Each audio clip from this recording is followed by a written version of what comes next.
very much, George. It's been a pleasure for me to have been able to participate with this endeavor. George came to me earlier, knowing that I'm doing business in the Park Heights area.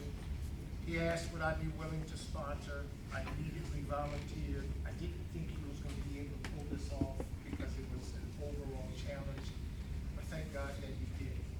And I had the privilege of coming to a couple of the games.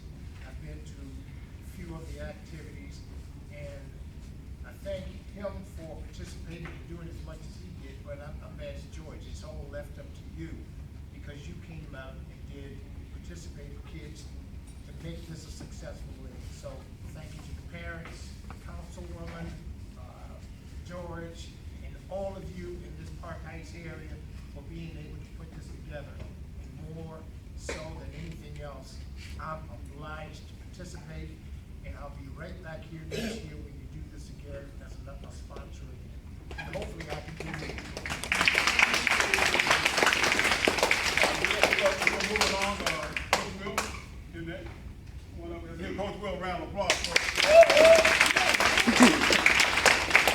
Yeah, I just want to make it short and sweet. This is my first year coaching, coaching baseball. I coached Xavier's basketball team earlier. Growing up, baseball, basketball, sports in general, very important to me. It's only now that I realize the effect that it had on me as I grew up. We learned about leadership. Learn about being on a team, working together. I can't stress how important that is because that also goes off the field. I think a good coach should help you grow on the team as well as off the field. Sports, athletics, anything you do translates into life.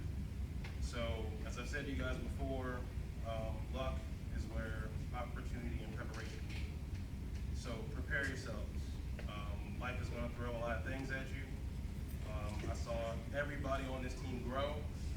You guys did exceptionally well this year. You guys gave me what you wanted, and I gave it right back to you.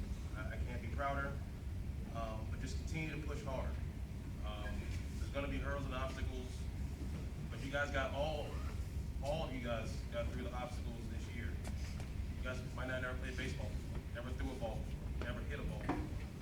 Now you can. So just know that whatever comes in front of you, you guys can do the same thing. You just got to work hard, be persistent. Everything is possible. You just got to reach out. Your parents have my email. By all means, drop a line if you need anything, and I'll do my best to assist in everything. But I can't be prouder of you guys.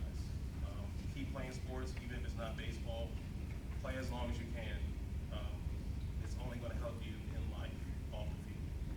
So I appreciate it. Thank you very much for letting me coach you guys, and it's been a good experience. Thank you.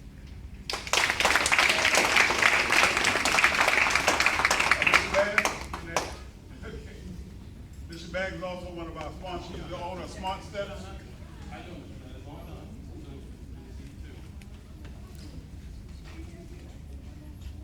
Good afternoon, everybody. Congratulations on an awesome season. Mr. Mitchell is my cousin, y'all. I didn't know he was my cousin. But when he called to see if Smart Steps would sponsor, or would be one of the sponsors, it was a definite, absolute yes.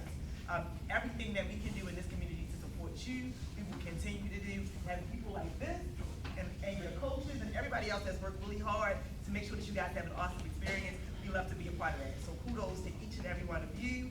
I'm so proud of you, and I can't wait to see you next year. We're sponsors forever. So you have us every year from now on. Continue to do your good work.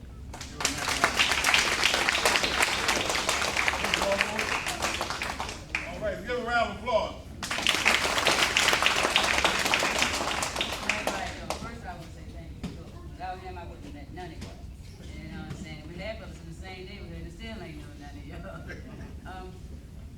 I like to think, you know what I'm saying, y'all did an awesome job. From day one, we were nothing to the end, we became something.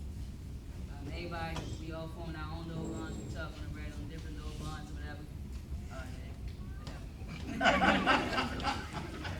But I do appreciate y'all. See y'all next year. All right.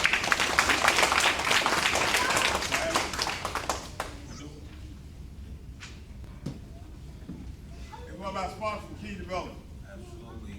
Just want to congratulate all of the players, all of the facilitators, coaches, umpires. It all takes a part, and it's something special about being in an inaugural season, right? So it's something special about starting something.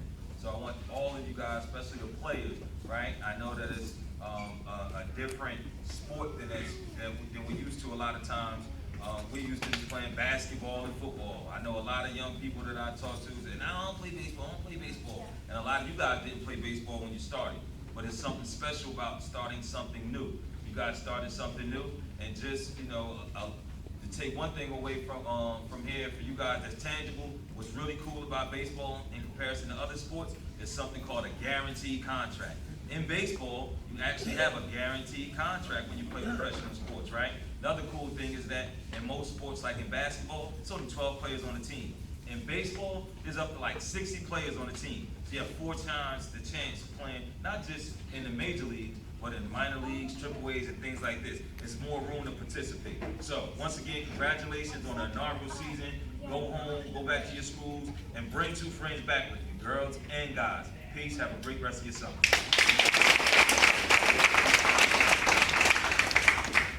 Derek, you know I gotta get you to say something, Fred.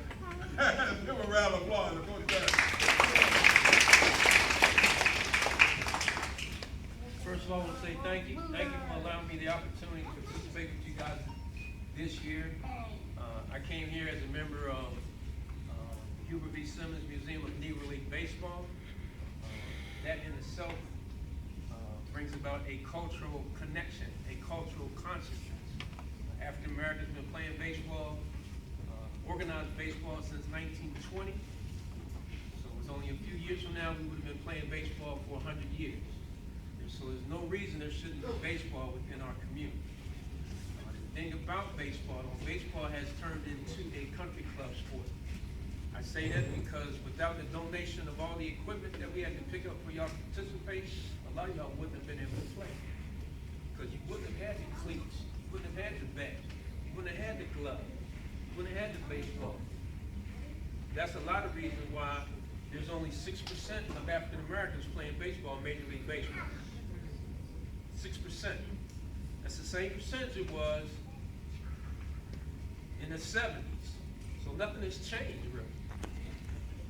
They don't build academies in our communities no at all.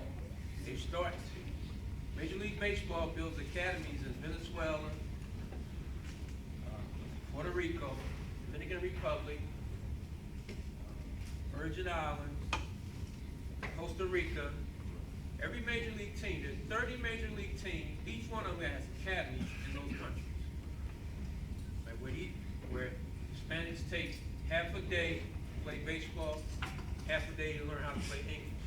That's why you have 30% of Latin Americans in baseball. Now the major thing with playing baseball, this is a difficult game. Y'all started this year, y'all saw how difficult it was. But this is one of those games you can't give up on. You're gonna get out what you put in. You don't practice, you won't get better. Just because your season ended now doesn't mean you stop playing. Major league players are still playing. They're playing all the way through October. That don't stop y'all from getting together, getting 4 or 5 people together and playing amongst yourselves just to play. You don't have to be organized to play a game of baseball. Y'all got gloves now, you got balls, you got bats. Get permission to use the field and go play. That's the only way you're gonna get better. All right. I didn't get this. I spent a lot of time with you personally and individually because I coached a team. I coached a couple teams myself. I've been coaching baseball over 20 years. My son played college baseball. I've sent about 10 kids to play college baseball that used to play with me. They're doing beautiful things, like Coach said, off the field. Not a lot of them play pro baseball. I know 3 kids right now presently in minor league baseball that's from our community. And our community really don't know about it. Okay? And those kids should be raised. You should understand, you should know who they are. I'll give you an example. Another one of our frat brothers, Troy Stokes Jr. Went to Calvin Hall, got drafted right out of high school 3 years ago, ran a 6'4", 60. See, if you're familiar with sports, typically you're familiar with a 40-yard dash, because that's what football players run. In baseball, we run a 60-yard dash. And they want pro baseball players to be able to run 60 yards in less than 7 seconds. He ran a 6.4. Okay, so he got picked up. They said that's major league speed. It also helped that he played baseball all up and down the East Coast. This game not only is a country club sport, but it's a game, if you're a baseball player, typically you're a baseball family. My wife can attest to this. Many summers we sat out, many days we sat out in the sun watching our son play. I know parents, if you're gonna commit to this sport, it's a commitment for these kids to get better. And I'm sure Izzy can speak to it as well. You know, you get to the point when you wanna get better, you gotta commit. You gotta commit your time, your energy, and your effort. Alright, so I spoke with Troy Stokes Jr. He's playing with the Milwaukee Brewers. Got another young man named Lamont Wade, played in our program out Liberty Road, went to University of Maryland, played first base, played center field. He's playing with the Minnesota Twins in their minor league program. Then we got another kid named Mike Buddy Reed. Mike Buddy Reed went to Loyola. Now listen to this. He's at Loyola, played baseball in the area. Was invited to play in a tournament in Florida. Wasn't even on the team. They needed an extra player. And they knew his parents were a baseball family. So the team in the area said, man, we need another outfielder. Can he go?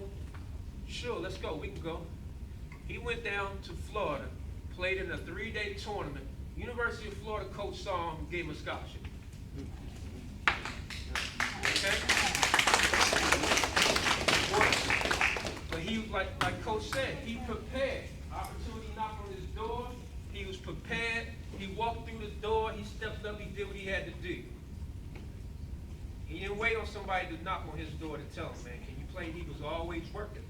The opportunity came through. Now he's playing with the San Diego Padres. So there's opportunities out there for you, but it's going to be based on what you put into it. All right? And there's always kids that's trying to do more than you. All right? Now we play baseball in the fall. We have fall leagues. Just cause